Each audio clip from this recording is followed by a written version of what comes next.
আসুন এবার দেখি সর্বশেষ নবী মুহাম্মদ সাল্লাল্লাহু আলাইহি সাল্লামকে নিয়ে হিন্দু ধর্মগ্রন্থে কি কথা লেখা হয়েছে। ভবিষ্য পুরাণায় উল্লেখ আছে 3 নম্বর পর্ব 3 নম্বর খণ্ড 3 অধ্যায় 10 থেকে 27 নম্বর শ্লোক।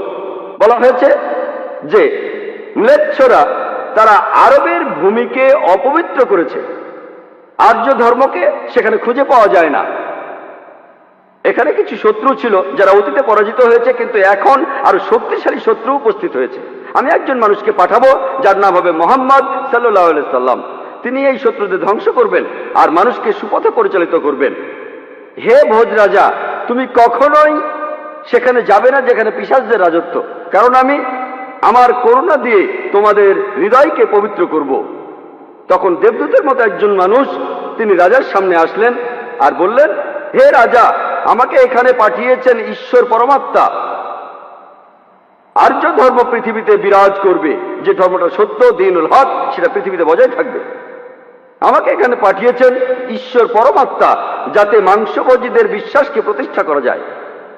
আমার অনুসারীরা হবে সেই লোকেরা যারা সুন্নতে খাতনা করবে, আর তাদের মাথার উপরে কোনো টিকি থাকবে না।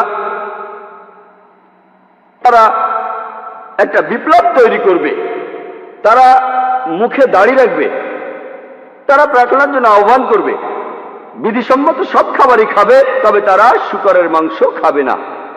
তারা লতাগুল্মের মাধ্যমে পবিত্র হবে না, বরং যুদ্ধ বিগ্রহের মাধ্যমে পবিত্র। তাদেরকে বলা হবে মুসলমান, আর তারা হবে মাংসভোজী। এই ভবিষ্যৎবাণী যে একজন ঋষি আসবেন, আর সেই ঋষির নাম উল্লেখ করা হয়েছে মুহাম্মদ সাল্লাল্লাহু আলাইহি ওয়াসাল্লাম।